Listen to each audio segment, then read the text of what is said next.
कहानी एक बीरबल और खोया हुआ इंसाफ। एक सुबह मुगल दरबार में भीड़ कुछ ज्यादा ही थी। हर मंत्री और सैनिक घबराया हुआ था। अकबर ने दरबार संभालते ही पूछा, आज इतनी भीड़ क्यों है? वजीर बोले, जहांपनाह, आज एक ही मामले की शिकायत कई ओर से आई है। लोग कह रहे हैं कि शहर में इंसाफ खो गया है। अकबर ने हैरानी से पूछा, इंसाफ भी कहीं खो सकता है? ये कैसा मामला है? वजीर बोले, जहांपनाह, लोग कहते हैं कि बिचौलिए फैसले बदल देते हैं। गरीब की नहीं सुनी जाती और अमीर की हर बात मान ली जाती है। अकबर का चेहरा गंभीर हो गया। वो न्यायप्रिय शासक थे। उन्हें ये बात नागवार लगी। उन्होंने तुरंत कहा, बुलाओ उन लोगों को जो ऐसा कह रहे हैं। कुछ ही देर में 5 अलग अलग लोग दरबार में लाए गए। कोई मजदूर था, कोई किसान, कोई बुनकर और 2 बूढ़े कारीगर। अकबर ने पूछा, तुम लोग क्यों कह रहे हो कि इंसाफ खो गया? मजदूर बोला, हुजूर, कल मेरे पड़ोसी ने मेरी जमीन हड़पने की कोशिश की। काजी साहब से गया पर उन्होंने कहा पहले दस्तावेज दिखाओ, जबकि वो जमीन पीढ़ियों से मेरी है।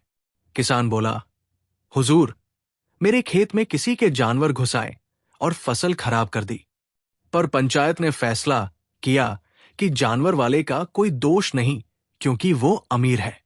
कारीगर बोले, हमारे पैसों की चोरी हुई, पर जहां गए वहां हमसे कहा गया, सबूत लाओ। सबकी बातें सुनकर पूरा दरबार खामोश हो गया। अकबर के चेहरे पर चिंता गहरी थी। उन्होंने बीरबल को देखा और बोले, बीरबल, लोग कहते हैं कि मेरे राज्य में इंसाफ खो गया है। क्या यह सच है? बीरबल बिना घबराए बोले, जहांपनाह, ये बात सुनने में कड़वी है, लेकिन लोगों का दर्द सच है। इंसाफ खोया नहीं। इंसाफ को ढूंढने वाला रास्ता धुंधला हो गया है। अकबर बोले, तो हम क्या करें? बीरबल ने कहा, जहांपनाह, अगर इंसाफ खो गया है तो उसे ढूंढना पड़ेगा। दरबार में सब एक दूसरे को देखने लगे। इंसाफ कैसे ढूंढा जाए? अकबर बोले, बीरबल, तुम ही बताओ कैसे ढूंढे? बीरबल ने कहा, आज से 7 दिन तक मैं शहर का दौरा करूंगा, लोगों से मिलूंगा और जांच करूंगा। 7वें दिन नतीजा लेकर आऊंगा। अकबर ने मंजूरी दी। बीरबल की खोज शुरू। पहला दिन बीरबल कचहरियों में गया। दूसरा दिन पंचायतों में गया। तीसरा दिन लोगों के घर गया। चौथा दिन बाजारों में बैठा। 5वां दिन मस्जिद, मंदिर, चौपालों पर रुका। वो हर जगह एक ही बात देखता, लोगों को फैसला नहीं मिलता, सलाह मिलती है। न्याय नहीं, बहाने मिलते हैं। 6ठा दिन बीरबल का नाटक। 6ठे दिन बीरबल ने एक अजीब तरीका निकाला। उसने शहर के बीच एक मेज लगवाई और लिखा, यहां इंसाफ बिकता नहीं, यहां इंसाफ मिलता है। लोग जमा हो गए। बीरबल ने कहा, जिसे इंसाफ चाहिए वो यहां बताए। एक गरीब औरत आई और बोली, मेरे बेटे पर चोरी का इल्जाम लगा है, जबकि उसने चोरी नहीं की। बीरबल ने पूछा, गवाह कौन? औरत बोली, सिर्फ मैं। भीड़ हंसने लगी। मां तो बेटे को कभी दोषी कहेगी ही नहीं। बीरबल ने कहा, जिसने चोरी की है वो खुद हाथ उठाए। भीड़ में एक दुबला बच्चा चौंक गया। उसने हड़बड़ाकर हाथ छिपा लिया। बीरबल ने उसे बुलाया, क्या तुमने चोरी की? लड़का रोने लगा, हाँ, सेठ जी ने मुझे मजबूर किया था। भूख लगी थी तो 2 रोटी पकड़ी, पर सेठ जी ने उसे चोरी कहा। बीरबल ने औरत से पूछा, तुम्हारा बेटा कौन? औरत बोली, वो नहीं, मेरा बेटा तो घर पर है। भीड़ चौंक गई। सेठ का झूठ सामने आ गया। बीरबल बोला, देखा, गवाह नहीं चाहिए, सच्चाई चाहिए। 7वां दिन दरबार में फैसला। 7वें दिन बीरबल दरबार पहुंचा। अकबर ने पूछा, बीरबल, क्या इंसाफ मिला? बीरबल बोला, जहांपनाह, इंसाफ कहीं खोया नहीं, वो लोगों के बीच फंस गया था। कागजों, रुतबे, गवाहों और लालच के जाल में। अकबर ने पूछा, तो रास्ता क्या है? बीरबल बोला, जहांपनाह, 3 नियम लागू कीजिए। 1, गरीब की बात को भी सुना जाए। 2. फैसले सबूत पर नहीं, सच्चाई पर हों। 3. हर पंचायत और कचहरी में एक न्याय लेखा हो, जहां हर केस दर्ज हो और बिना वजह न रुके। अकबर ने आदेश दिया, आज से ये 3 नियम पूरे राज्य में लागू होंगे, ताकि इंसाफ किसी की जेब में नहीं, राज्य के दिल में रहे। लोग खुश हो गए। किसान, मजदूर, कारीगर, सबकी आंखों में संतोष था। अकबर ने बीरबल से पूछा, बीरबल, तुमने इंसाफ ढूंढ लिया? बीरबल मुस्कुराया, नहीं जहांपनाह, मैंने इंसाफ को रास्ता दिखा दिया। अब वो खुद चलकर लोगों तक जाएगा। और उस दिन से राज्य में फैसले तेज होने लगे, पंचायतें निष्पक्ष होने लगी और लोगों में विश्वास लौट आया। कहानी का संदेश, जो समाज गरीब की बात सुनना छोड़ देता है, वहां सबसे पहले इंसाफ बीमार पड़ता है, और जहां इंसाफ लौट आए, वहां लोग खुद अच्छे हो जाते हैं। कहानी 2, बीरबल और अदृश्य मेहमान। मुगल दरबार में एक दिन बादशाह अकबर सुबह सुबह टहल रहे थे कि तभी एक सेवक भागता हुआ आया और बोला, जहांपनाह, एक अजीब शिकायत हुई है। अकबर ने आंखें उठाकर पूछा, किस बारे में शिकायत? सेवक बोला, जहांपनाह, शहर में कुछ अजीब सा हो रहा है। लोग कह रहे हैं कि उनके घर में कोई अदृश्य मेहमान आता है। खाना कम हो जाता है, दरवाजे खुल जाते हैं और चूल्हा जल जाता है, पर कोई दिखाई नहीं देता। अकबर ने तुरंत सभा बुलवाई। दरबार भरा हुआ था। मंत्री, सेनापति, कवि बेजार चेहरा लिए बैठे हुए थे। अकबर ने गंभीर होकर पूछा, क्या किसी को पता है कि ये मामला क्या है? सब एक दूसरे का चेहरा देखने लगे। किसी के पास जवाब न था। अचानक अकबर ने बीरबल को देखा। वो अपनी आदत के अनुसार शांत बैठा मुस्कुरा रहा था। अकबर बोले, बीरबल, क्या तुमने ये सुना? बीरबल ने कहा, हाँ जहांपनाह, सुना है, और मेरा मानना है कि सच सामने आएगा, बस थोड़ा धैर्य चाहिए। अकबर बोले, तो तुम ही इसका हल ढूंढो, मैं आज ही नतीजा चाहता हूं। बीरबल ने सिर झुकाकर कहा, हुजूर, मुझे 3 दिन का समय दीजिए, सच आपके सामने होगा। अकबर मान गए। पहला दिन, शहर में जांच। बीरबल सुबह ही शहर में घूमने निकल पड़े, साधारण कपड़ों में, बिना किसी शाही पहचान के। वो लोगों से बातें करते रहे, घर घर जाकर पूछते रहे कि अदृश्य मेहमान कैसे आता है। हर घर एक ही बात कहता, हम सोकर उठते हैं तो खाना कम होता है, चूल्हा गर्म मिलता है और बर्तन हिलते हैं, पर कोई दिखता नहीं। बीरबल ने नोट किया कि अधिकतर शिकायत गरीब मोहल्लों से थी और उन घरों में अनाज भी कम था। दूसरा दिन, रात में पहरा। दूसरे दिन शाम को बीरबल ने कुछ विश्वसनीय सैनिकों के साथ शहर में गश्त लगाने का निर्णय किया। उन्होंने देखा कि जैसे जैसे रात गहरी होती जाती है, गरीब घरों के पास कुछ परछाइयां नजर आती है और आवाजें भी आती है, पर कोई पकड़ा नहीं जाता। तभी बीरबल ने चुपचाप एक छिपी गली में देखा, 2 कमजोर, दुबले पतले बच्चे चूल्हे के पास बैठे थे। दोनों के चेहरे थके हुए, आंखों में भूख थी। उनके कपड़े पुराने थे। वे दूसरे दिन की बूंदी जैसे सूखे चावल हाथ में लिए खाते हुए एक दूसरे से कह रहे थे, अम्मा कहती है किसी से मत लेना, पर भूख लगती है तो क्या करें? रात में किसी के घर में पका हुआ मिलता है, इसलिए ले आते हैं। बीरबल ने उन्हें देखा पर आवाज नहीं लगाई, बस समझ गई कि मामला क्या है। तीसरा दिन, अदालती सच। तीसरे दिन बीरबल दरबार पहुंचे। अकबर बैठे थे। उन्होंने पूछा, लो बीरबल, बताओ कौन है वो अदृश्य मेहमान? बीरबल ने कहा, जहांपनाह, अगर मैं कहूं कि वो मेहमान इंसान है तो क्या आप मानेंगे? अकबर बोले, इंसान? लेकिन लोग कहते हैं वे दिखते भी नहीं। बीरबल मुस्कुराए, हुजूर, वे इसलिए नहीं दिखते क्योंकि लोग रात में सो रहे होते हैं। वे कोई चोर नहीं, कोई जादूगर नहीं, बल्कि वे हैं भूखे बच्चे जो अपने बीमार मां बाप के लिए रोटी चुराते नहीं, मांगे बिना ले जाते हैं, क्योंकि शर्म उन्हें बोलने नहीं देती।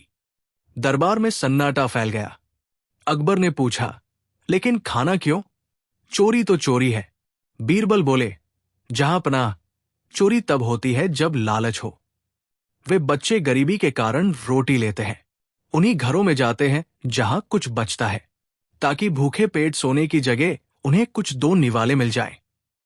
दरबार भावुक हो गया। अकबर चुप रहे, फिर बोले, बीरबल, हम इसका समाधान कैसे करें? सजा दे दे। बीरबल बोले, सजा से भूख नहीं मिटती, दया से मिटती है।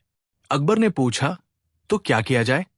बीरबल बोले, जहां पनाह, हर मोहल्ले में एक शाही रसोई शुरू की जाए, जहां गरीबों को दिन में 2 वक्त खाना मिले, और वो बिना मांगे। जब भूख मिटेगी तो कोई घर में चुपके जाने की जरूरत नहीं पड़ेगी। अकबर ने तुरंत आदेश दिया, आज से हर शहर में शाही रसोई चलेगी, और पहले उन बच्चों को बुलाओ। रोज रात में घूमने वाले वे कमजोर बच्चे दरबार में लाए गए। अकबर ने उन्हें प्यार से पूछा, तुम अदृश्य मेहमान हो? बच्चे डरते हुए बोले, हम चोर नहीं हैं हुजूर, भूख लगती थी। अकबर ने उन्हें उठाकर गले लगाया और कहा, आज से तुम शाही मेहमान हो, चोर नहीं। पूरे दरबार में तालियों की गूंज भर गई। कहानी का संदेश, उस दिन से शहर में कोई अदृश्य मेहमान नहीं आया, क्योंकि सबके पेट भरने लगे। भूख मिट गई तो गलती मिट गई। अकबर बोले, बीरबल, तुमने हमें सिखाया कि भूख से की गई गलती लालच से की गई गलती जैसी नहीं होती। बीरबल ने सिर झुकाकर कहा, जहांपनाह, इंसानों को बांधने वाली चीज दीवारें नहीं, दिल होते हैं, और इस तरह एक राज्य में न्याय नहीं, बल्कि मानवता की जीत हुई। ये कहानी पूरी तरह नई, साफ सुथरी, बिना किसी अश्लीलता की, सीधी और काफी लंबी है। अगर चाहिए तो मैं इससे भी ज्यादा बड़ी और भी लंबी घंटे भर की लिख सकता हूं। कहानी 3, अकबर, बीरबल और बुद्धि की रोशनी। शरद ऋतु की एक सुनहरी सुबह थी। लाल किले के प्रांगण में दरबारियों ने सभा लगाई हुई थी। आज दरबार में एक विशिष्ट विषय पर चर्चा होनी थी, बुद्धि का महत्व। जैसे ही अकबर बैठे, एक विदेशी यात्री दरबार में आया। वो लंबी दाढ़ी वाला, सौम्य स्वभाव का और दूर देशों का यात्री था। उसने झुककर आदरपूर्वक कहा, जहांपनाह, मैंने आपके साम्राज्य के बारे में सुना है कि यहां न्याय और बुद्धि का मूल्य है। मैं ये जानने आया हूं कि बुद्धि वास्तव में क्या है। दरबार में खामोशी छा गई। कुछ समय के बाद अकबर ने कहा, तुम बुद्धि का अर्थ जानना चाहते हो, तो तुम्हें एक प्रश्न पूछा जाएगा। फिर उन्होंने दरबारियों की ओर देखा और पूछा, बताओ, संसार में बुद्धि की सबसे बड़ी पहचान क्या है? मंत्री बोले, जहांपनाह, सबसे बड़ी पहचान है शब्दों में जीत। सेनापति बोले, नहीं, बुद्धि की पहचान है युद्ध में सही रणनीति। कवि बोला, बुद्धि वो है जिसमें शब्द भी मुस्कुराए। विद्वान बोला, बुद्धि ज्ञान से उपजती है। पर यात्री को संतोष न हुआ। फिर उसने कहा, मैं उत्तर तभी स्वीकार करूंगा जब बुद्धि को मैं अपनी आंखों से देख सकूं। अकबर ने मुस्कुराकर कहा, तब तुम्हें बीरबल के साथ जाना होगा, वही तुम्हें बुद्धि की पहचान दिखाएगा। बीरबल यात्रा पर। अगले दिन बीरबल उस यात्री को अपने साथ लेकर शहर की गलियों में निकल पड़ा। सूरज अभी ऊपर चढ़ा ही था। रास्ते में एक पुरानी झोपड़ी दिखाई दी। बाहर एक वृद्ध महिला बैठी थी। बीरबल ने उससे पूछा, माता, आपको किस चीज की सर्वाधिक आवश्यकता है? वृद्धा बोली, बेटा, मेरी आंखें कमजोर हैं। यदि मुझे तेल मिल जाए तो दीपक जला लूं। रात में अकेली रहती हूं। बीरबल ने उसे कुछ धन दिया और बोला, माता, इससे तेल ले लेना। यात्री ने आश्चर्य से पूछा, बुद्धि कहाँ है इसमें? बीरबल मुस्कुराकर बोला, चलिए आगे देखें। दूसरा दृश्य। आगे बढ़ते हुए वे बाजार पहुंचे। वहां एक व्यक्ति परेशान हाल अपने बेटे को खोज रहा था। वो बार बार राहगीरों से पूछता, पर कोई मार्गदर्शन नहीं दे पा रहा था। भीड़ में बच्चा भी डरा हुआ एक कोने में बैठा था। बीरबल धीरे से गया, बच्चे से नाम पूछा, पिता के नाम से मिलान किया और उन्हें मिलवा दिया। पिता के चेहरे पर राहत और कृतज्ञता थी। यात्री फिर बोला, इसके पीछे बुद्धि कहाँ है? बीरबल बोला, थोड़ा और धैर्य रखिए। तीसरा दृश्य। अंत में वे नदी के किनारे पहुंचे। वहां एक छोटी नाव में एक वृद्ध नाविक बैठा था, जिसके पास दो यात्री आपस में बहस कर रहे थे कि नदी पार कराने का किराया कितना होना चाहिए। बात इतना बढ़ी कि दोनों में लड़ाई होने ही वाली थी। बीरबल आगे बढ़ा और बोला, दोनों कुछ क्षण शांत हो जाइए। नाविक को उसका उचित परिश्रम दीजिए, ताकि उसे भी न्याय मिले और आप दोनों भी सुरक्षित पार जाएं। दोनों ने बात मानी। नाविक ने मुस्कुराकर सिर हिलाया और सब नदी पार कर गए। दरबार में अंतिम उत्तर।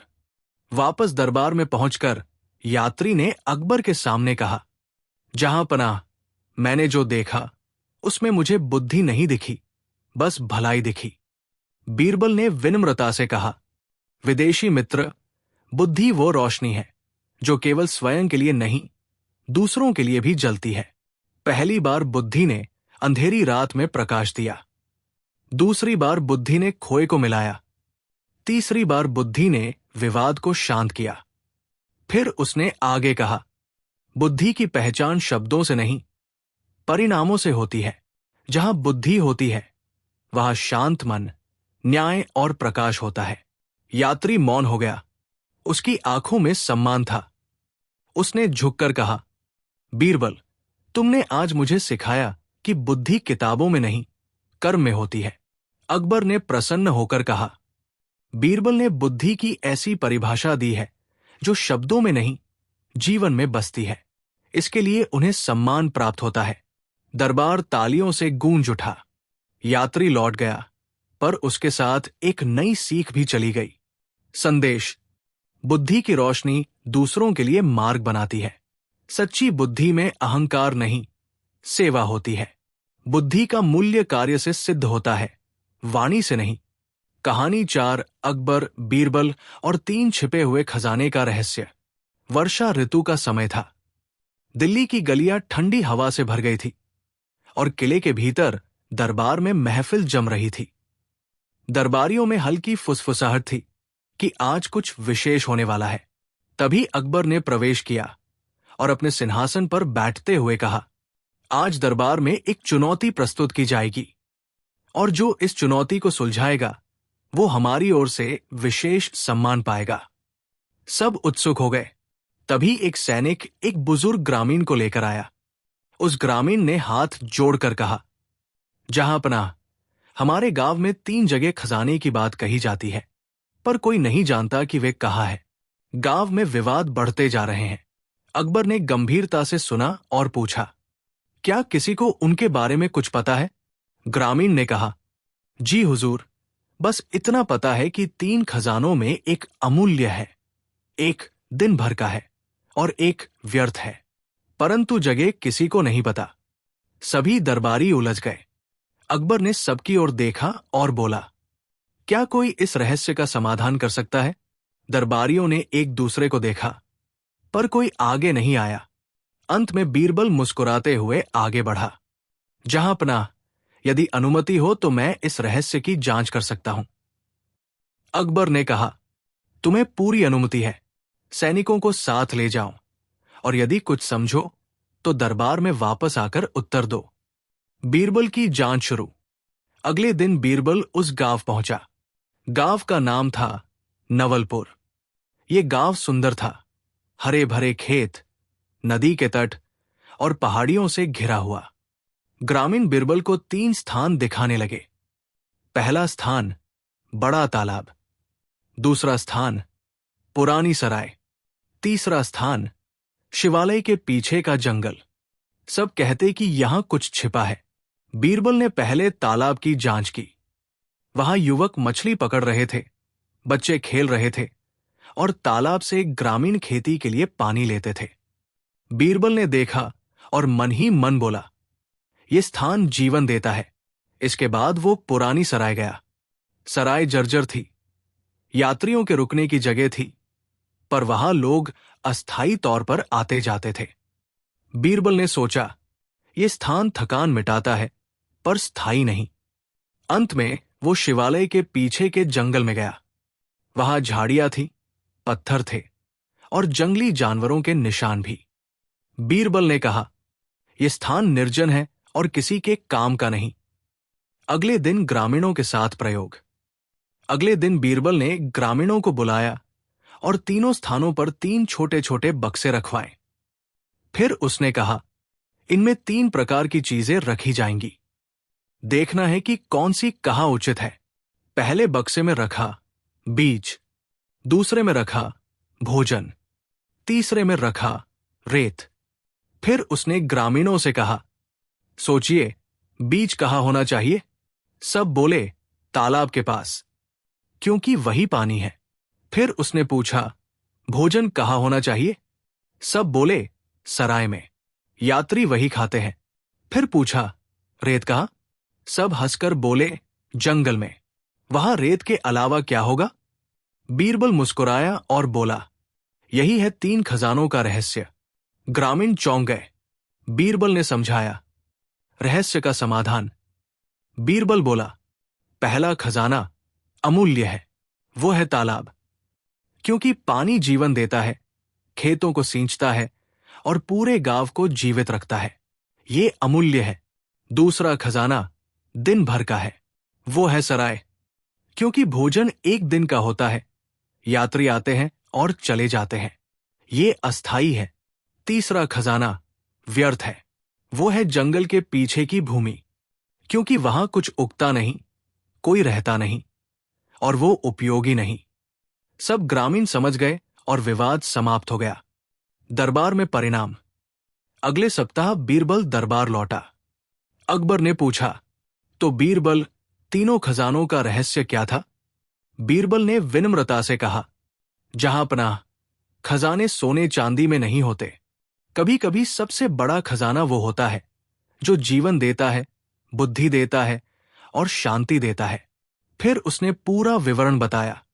अकबर अत्यंत प्रसन्न हुए और बोले, बीरबल, तुमने न केवल विवाद सुलझाया बल्कि लोगों को खजानों का सही अर्थ भी समझाया। इसके लिए तुम्हें विशेष सम्मान दिया जाता है। दरबार खुश होकर तालियां बजाने लगा। संदेश। सच्चा खजाना वह है जो जीवन को आगे बढ़ाए। कुछ चीजें केवल आज की होती हैं, कुछ सदा के लिए। जो व्यर्थ लगे उसका मोह नहीं करना चाहिए। कहानी 5 अकबर, बीरबल और सुनहरी तिलस्मी नाव का रहस्य। दिल्ली का मौसम अजीब था, न ज्यादा गर्म न ज्यादा ठंडा। महल में रोज की तरह दरबार लगा हुआ था। मंत्री बैठे थे, सेनापति बैठे थे और बीच में बादशाह अकबर अपने सिंहासन पर बैठे थे। उनके सामने ज्ञान से भरे तेजस्वी बीरबल खड़े थे। उसी समय एक सैनिक भागता हुआ आया और झुककर बोला, जहां पनाह, आपात समाचार है। यमुना नदी में एक रहस्यमयी नाव मिली है। वो सुनहरे रंग की है और उसमें कोई बैठा नहीं है। नाव नदी के बीच में स्थिर खड़ी है, जैसे किसी तिलस्म की शक्ति ने रोक रखा हो। पूरा दरबार चौंक गया। अकबर ने गंभीर स्वर में कहा, यह कैसी नाव है, किसकी है और नदी के बीच खड़ी कैसे रह सकती है? ये बात राज्य के लिए महत्वपूर्ण हो सकती है। सैनिक ने कहा, जहां पनाह, नाव पर कुछ अजीब चिन्ह है, हम समझ नहीं पा रहे। अकबर ने कुछ सोचकर कहा, बीरबल, इसे देखने का काम तुम्हें दिया जाता है। तुम बुद्धिमान हो, सत्य का पता लगाओ और राज्य को अवगत करो। बीरबल ने आदरपूर्वक झुककर कहा, हुक्म सराखों पर जहां पनाह। नदी किनारे का रहस्य। अगले दिन प्रातःकाल बीरबल कुछ सैनिकों और नाविकों के साथ यमुना नदी के किनारे पहुंचे। वहां लोग जमा थे और उस सुनहरी नाव को आश्चर्य से देख रहे थे। नाव सच में अनोखी थी, वापसी से भी ज्यादा चमकती, मानो सोने का पानी चढ़ा हो। नाविक बोले, साहब, हवा चल रही है, पानी बह रहा है, पर नाव एक जगह टिकी खड़ी है, न आगे न पीछे। बीरबल शांत नजर से नाव को देखते रहे और बोले, किसी चीज का रहस्य है तो उसका हल भी होगा।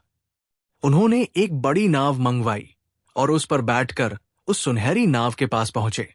नजदीक जाकर देखा तो पता चला कि नाव के नीचे बारीक लोहे की जंजीर पानी के अंदर गड़ी हुई थी, जिसे बाहर से कोई देख नहीं सकता था। इससे नाव स्थिर खड़ी रहती थी। बीरबल मुस्कुराए, पर असली रहस्य अभी बाकी था। नाव के अंदर छिपे चिन्ह। नाव में चढ़ने पर उन्होंने देखा कि लकड़ी नहीं बल्कि हल्की धातु से बनी थी। अंदर की सतह पर अजीब आकृतियां बनी थी। वे प्राचीन तिलिस्मी यंत्रों की तरह थी। नाव के बीचों बीच एक तख्ती लगी थी, जिस पर लिखा था, धन नहीं, ज्ञान असली संपत्ति है। बीरबल ये पढ़कर गंभीर हुए। तभी नाविक बोला, साहब, ये नाव आखिर किसकी हो सकती है? बीरबल ने कहा, जो भी व्यक्ति ये लिखेगा वो धन के बजाय ज्ञान को महत्व देने वाला होगा। ये किसी साधु, विद्वान या कारीगर का कार्य हो सकता है। साधु का आगमन। जब वे नाव से उतरने वाले थे, तभी किनारे से एक शांत वृद्ध साधु आया। वो बोला, बीरबल जी, लगता है आप नाव का रहस्य ढूंढने आ गए हैं। बीरबल ने आदरपूर्वक नमस्कार किया और बोले, महाराज, क्या ये नाव आपकी है? साधु ने सिर हिलाकर कहा, हां। सैनिक और नाविक चकित रह गए। साधु बोला, ये नाव सोने की नहीं बल्कि पीले धातु से बनी है। इसे मैंने कई वर्षों की मेहनत से गढ़ा है, ताकि लोग देखें और सोचे कि धन की चमक असली नहीं होती। असली मूल्य ज्ञान और कला का है। बीरबल ने विनम्रता से कहा, आपकी सोच अद्भुत है, पर दरबार चिंतित था, इसलिए मैं आया हूं। साधु मुस्कुराया, चिंता सही थी। मैं अब इसे यही छोड़कर हिमालय लौट रहा हूं। आप जहांपनाह से कहना, यदि कोई धन खोकर भी ज्ञान पाले तो वो अमीर ही कहलाता है। बीरबल ने झुककर कहा, आपका संदेश मैं अवश्य पहुंचाऊंगा। साधु शांत भाव से चला गया। दरबार में निष्कर्ष। अगले दिन दरबार में सब उपस्थित थे। अकबर ने पूछा, बीरबल, उस नाव का रहस्य क्या था? बीरबल ने पूरी घटना बताई। अकबर ने जब साधु का संदेश सुना तो कुछ देर तक मौन रहे। फिर बोले, साधु ने सच कहा है। हम अक्सर धन को संपत्ति मान लेते हैं, पर ज्ञान की कीमत बहुत अधिक है।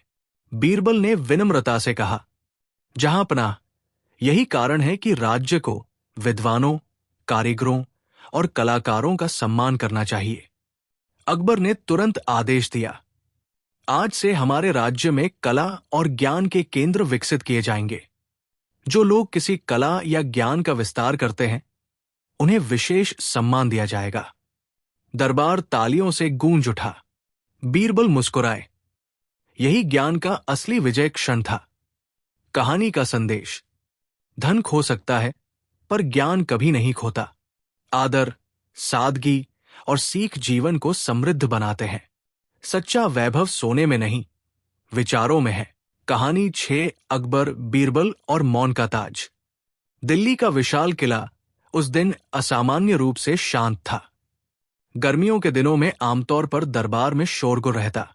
मंत्री बहस करते, सेनापति सलाह देते और कलाकार अपने प्रदर्शन दिखाते।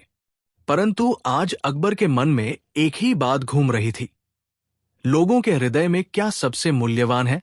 उन्होंने अचानक दरबार में प्रश्न किया, यदि संसार से सभी आवाजें समाप्त हो जाएं, तो मनुष्य क्या सीखेगा? दरबार में सन्नाटा छा गया। मंत्री एक दूसरे को देखने लगे। सेनापति ने हल्की खांसी की, पर किसी ने उत्तर नहीं दिया। अकबर ने मुस्कुराते हुए कहा, लगता है आज मौन ही सबसे बड़ा ज्ञानी है।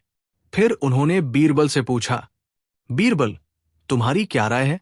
बीरबल ने आदरपूर्वक कहा, जहांपनाह, मौन बहुत कुछ सिखाता है, पर इसे समझना हर किसी के बस की बात नहीं। अकबर ने आगे कहा, ठीक है, तो आज एक प्रतियोगिता होगी। जो व्यक्ति मौन का असली अर्थ समझा देगा, उसे हम मौन का ताज देंगे। पूरे दरबार में हलचल मच गई। ये प्रश्न अजीब भी था और कठिन भी। प्रतियोगिता का आरंभ। 3 दिन बाद किले के प्रांगण में दरबार लगा। राज्य भर से विद्वान, साधु, कवि, सेनापति, व्यापारी और किसान आए। सब अपनी अपनी तरह से उत्तर देने लगे। कवि बोला, मौन वह है जिसमें शब्द छिपे हों पर बाहर न निकले। साधु बोला, मौन वह है जहां मन शून्य हो जाए। व्यापारी बोला, मौन वह है जो सौदा तय कर दे पर बोली न लगे। सेनापति बोला, मौन वह है जो युद्ध को रोक दे। हर उत्तर में तर्क था, पर अकबर का मन अभी भी संतुष्ट नहीं हुआ। अंत में अकबर ने बीरबल से कहा, अब तुम बताओ, मौन का अर्थ क्या है? बीरबल ने सिर झुकाया और शांत स्वर में कहा, जहां पनाह, मौन बताने की चीज नहीं, दिखाने की चीज है। अकबर को यह बात पसंद आई, पर उन्होंने कहा, तो हमें दिखाओ। बीरबल ने कहा, हुक्म चाहिए। अकबर ने कहा, हुक्म दिया जाता है, मौन की यात्रा। बीरबल ने अगले दिन चयन किए गए 10 लोगों को बाहर आमंत्रित किया। वो समूह में सैनिक, व्यापारी, किसान, विद्वान, कवि और 2 बच्चे भी शामिल थे। सब आश्चर्य में थे कि बीरबल उन्हें कहाँ ले जा रहा है। वे दिल्ली से दूर जंगलों की ओर बढ़े। बीरबल ने किसी से कोई बात नहीं की। सब पैदल चले। रास्ते में पक्षियों की आवाजें, हवा की सरसराहट, पेड़ों की हल्की खड़खड़, ये सब सुनाई देता था। समूह में पहले बेचैनी थी। व्यापारी बोला, हम कहाँ जा रहे हैं, क्यों नहीं बता रहे? पर बीरबल ने हाथ उठाकर संकेत किया, चुप। कुछ देर बाद व्यापारी रुक गया। फिर किसान ने पूछा, बात क्यों नहीं करते? बीरबल ने फिर वही संकेत किया, चुप। धीरे धीरे समूह ने खुद ब खुद बोलना बंद कर दिया। कुछ समय बाद वे एक पहाड़ी पर पहुंच गए। वहां ऊपर से नदी दिखाई देती थी, खेत दिखाई देते थे और नीचे गांव शांत बैठा था। बीरबल ने सबको बैठने को कहा। अब कोई कुछ नहीं बोल रहा था। पहले व्यापारी ने पक्षियों की आवाज सुनी, जो पहले उसने कभी ध्यान से नहीं सुनी थी। सेनापति ने देखा कि हवा की आवाज भी युद्ध के नगाड़ों जैसी शक्ति रखती है, पर बिना शोर किए। कवि ने देखा कि दृश्य बिना शब्दों के कविता लिखा देता है। विद्वान ने महसूस किया कि शांति में मन अपने उत्तर खुद दे देता है। 2 घंटे बैठे रहने के बाद सबके चेहरे शांत थे। कोई बेचैनी नहीं, कोई प्रश्न नहीं। बीरबल ने संकेत किया, चलो वापस। दरबार में उत्तर।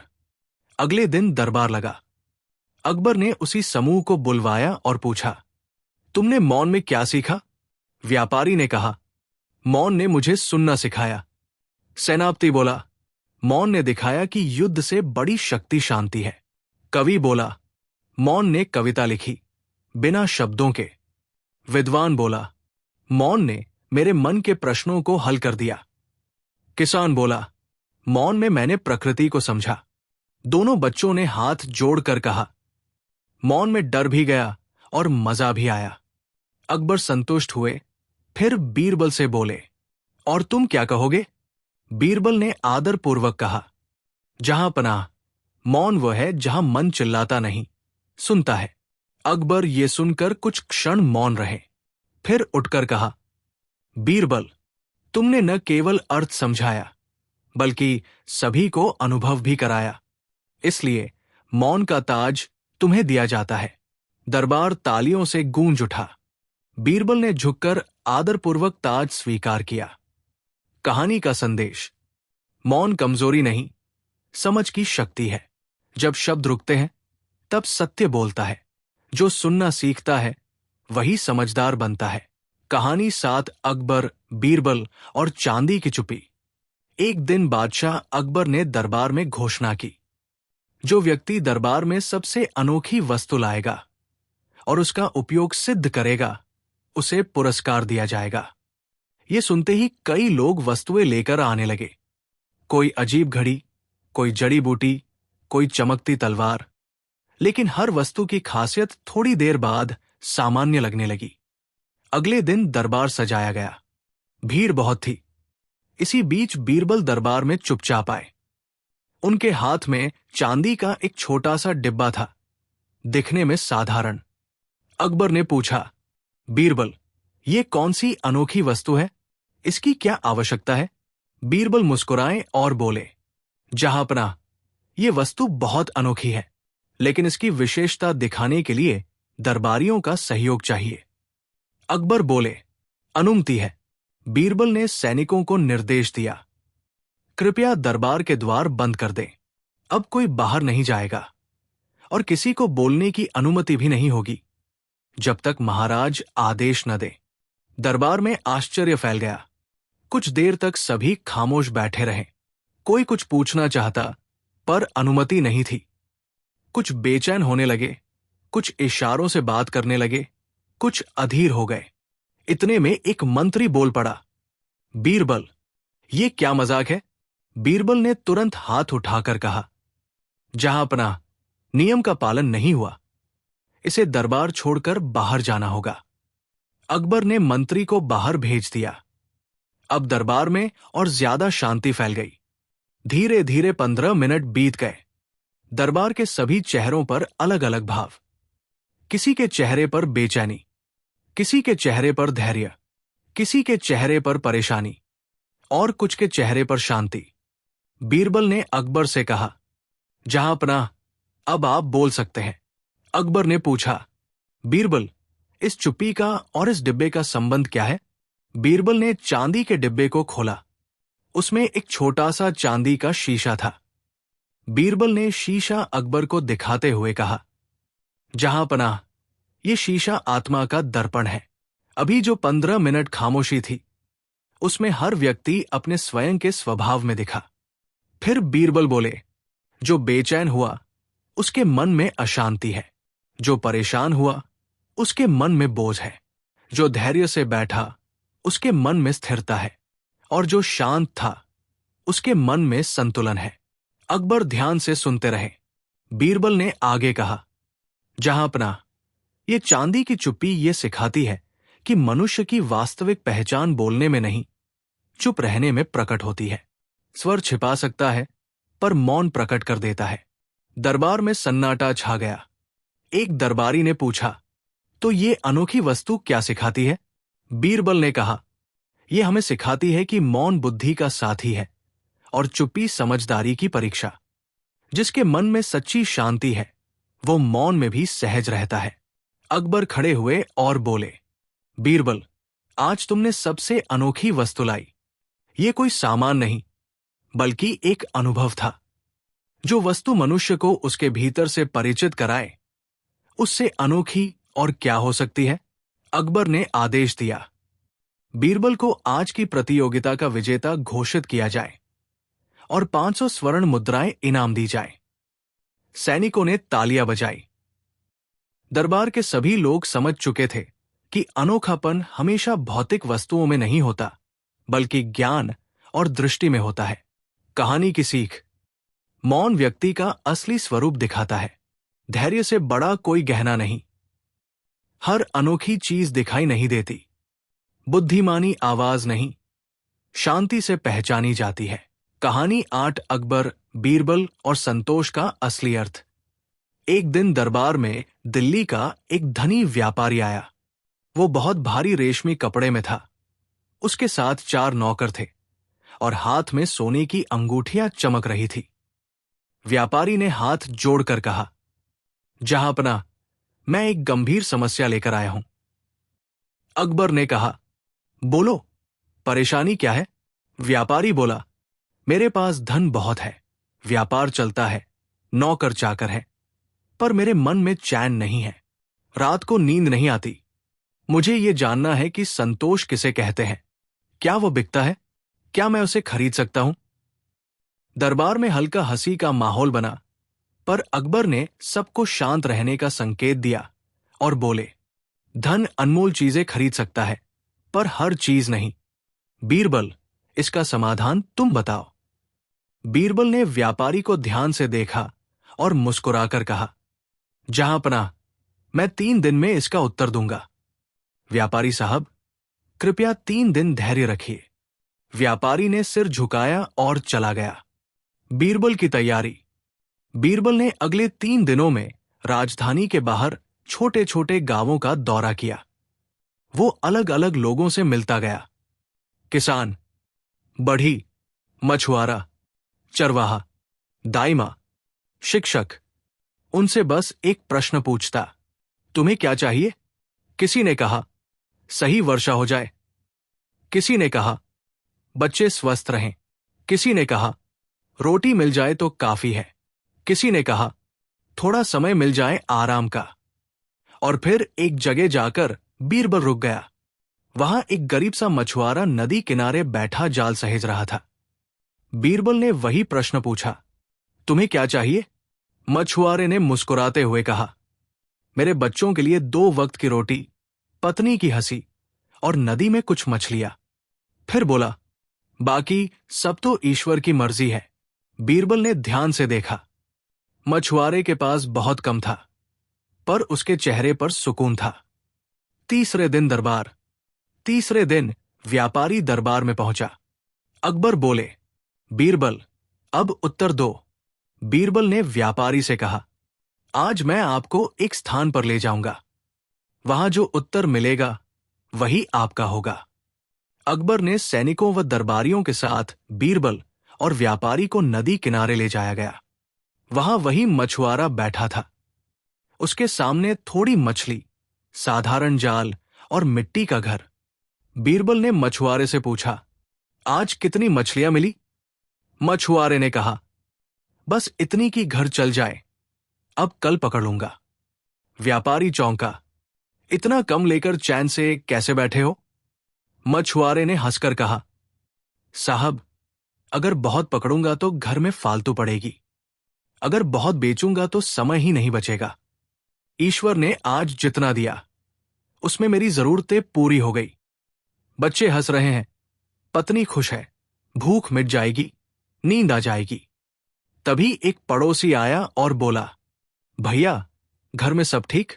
मछुआरे ने कहा, हां, कल थोड़ा बीमार था, लेकिन अब ठीक हूं। ईश्वर की कृपा है। ये कहते हुए उसके चेहरे पर मुस्कुराहट थी। व्यापारी देखता ही रह गया। बीरबल का उत्तर। बीरबल ने व्यापारी की ओर देखा और शांत स्वर में कहा, जहां पनाह के सामने अब मैं उत्तर देता हूं।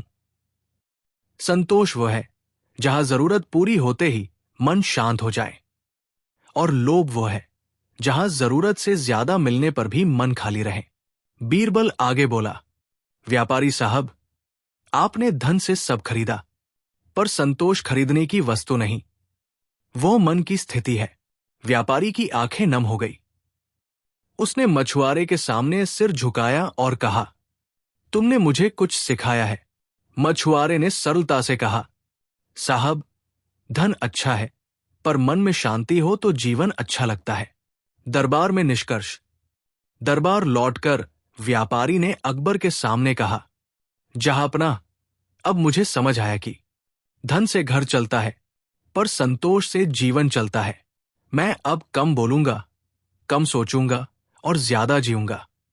अकबर ने बीरबल की ओर देखा और बोले, बीरबल, आज तुमने न केवल एक मनुष्य का प्रश्न हल किया, बल्कि एक जीवन का बोझ हल किया। बीरबल ने कहा, जहांपनाह, ज्ञान दूसरों से भी सीखा जा सकता है, चाहे वह स्त्री हो, पुरुष हो, गरीब हो या धनवान। कहानी की सीख। संतोष वो है जो मन को शांत करे। लोभ वो है जो मन को बेचैन करे। सुख बाहरी सामान में नहीं, भीतरी शांति में है। सीख हर जगह मिल सकती है, बस दृष्टि होनी चाहिए। कहानी 9, अकबर, बीरबल और सोने की बोली। दिल्ली के महल में एक दिन सुबह दरबार लगा हुआ था। मंत्री अपने काम बता रहे थे और सैनिक अपने कर्तव्य की रिपोर्ट दे रहे थे। तभी दरबार के बाहर से शोर सुनाई दिया। कुछ व्यापारी बहस करते हुए आए और नजर झुकाकर हाथ जोड़कर बोले, जहांपनाह, हमारी समस्या गंभीर है। अकबर बोले, बताओ क्या हुआ? व्यापारी बोले, हम चारों भागीदार हैं। हम सबने मिलकर एक व्यापार किया था। व्यापार में प्रॉफिट हुआ, पर अब हिस्सा बांटने में विवाद पैदा हो गया है। हर कोई कह रहा है कि सबसे ज्यादा मेहनत उसने की। अकबर ने पूछा, तुमने लिखित समझौता नहीं किया था? एक व्यापारी बोला, नहीं जहांपनाह, हमने भरोसा किया था। अकबर ने गंभीर होकर बीरबल की ओर देखा। बीरबल, क्या तुम इस विवाद का हल कर सकते हो? बीरबल ने हाथ जोड़कर कहा, जहांपनाह, अनुमति मिले तो मैं इन्हें कुछ प्रश्न पूछ सकता हूं। अकबर बोले, अनुमति है। बीरबल की पूछताछ। बीरबल ने चारों व्यापारियों को अलग अलग बुलाया। पहले व्यापारी से पूछा, सबसे कठिन काम किसने किया? वो बोला, मैंने। मैं रोज दुकान खोलता और बंद करता था। दूसरा बोला, मैंने। माल लाने जाने की पूरी व्यवस्था मैंने की। तीसरा बोला, सबसे ज्यादा बोझ मैंने उठाया। मजदूरों को मैंने लगाया। चौथा बोला, मैंने असली मेहनत की। मैं अकाउंट संभालता था और हिसाब रखता था। बीरबल ने सबको सुना और शाम तक समय देने को कहा। व्यापारी बाहर चले गए। बीरबल की योजना। बीरबल महल के रसोड़ में गया और मुख्य रसोइये से बोला, आज रात खाने के समय 4 समान आकार के सोने के रंग के लड्डू तैयार करना। रसोइये ने पूछा, किस लिए? बीरबल ने कहा, बस जितना कहा है उतना कर दीजिए। रात में खाना लगा। सबके सामने चांदी की थाल में 4 सोने जैसे दिखने वाले लड्डू रखे गए। अकबर चौंके, ये तो सोने के जैसे लग रहे हैं। बीरबल मुस्कुराया और बोले, जहांपनाह, असल सोने से नहीं बने, पर यही हमारे व्यापारियों की परीक्षा है। फिर बीरबल ने चारों व्यापारियों को बुलाया और कहा, आज तुम्हें अपने हिस्से का निर्णय खुद करना है। ये 4 लड्डू व्यापार जैसे हैं, जिसे जो लड्डू लेना हो ले जाए, पर एक बार चुना तो वापस नहीं किया जा सकता। चारों ने एक दूसरे को देखा। पहले व्यापारी ने कहा, मैं रोज दुकान खोलता था, इसलिए सबसे बड़ा लड्डू मेरा। उसने सबसे बड़ा उठा लिया। दूसरा बोला, माल मैं लाया, इसलिए ये भारी वाला मेरा। तीसरा बोला, मैंने मेहनत की, तो मिठास वाला मेरा होगा। वो दुग्धरस से भरा टूटने वाला लड्डू उठा ले गया। चौथे ने शांत होकर बचा हुआ चौथा लड्डू उठाया और बिना कुछ बोले किनारे बैठ गया। बीरबल ने कहा, अब खाकर बताओ कि किसका कितना हिस्सा है। जैसे ही 3 व्यापारियों ने अपने लड्डू काटे, उनमें कच्चा आटा और घी था, पर स्वाद कम। लेकिन चौथे व्यापारी ने जैसे ही लड्डू काटा, अंदर से इलायची और मेवा निकला। वो चौंक गया। बीरबल बोले, पहले तीनों व्यापारी बाहरी आकार देखकर चुनकर चले गए। चौथे व्यापारी ने बिना शोर, बिना दावा, जो बचा था उसे लिया, और वही सबसे असली था। फिर बीरबल बोले, अब बताइए, किसने सबसे कठिन काम किया? चौथा व्यापारी बोला, जहांपनाह, हिसाब संभालने में दिमाग लगाना पड़ता है, पर असली मेहनत सभी की थी। मुझे मेरा हिस्सा कम भी मिले तो मुझे स्वीकार है। पहले 3 व्यापारी शर्मिंदा हो गए।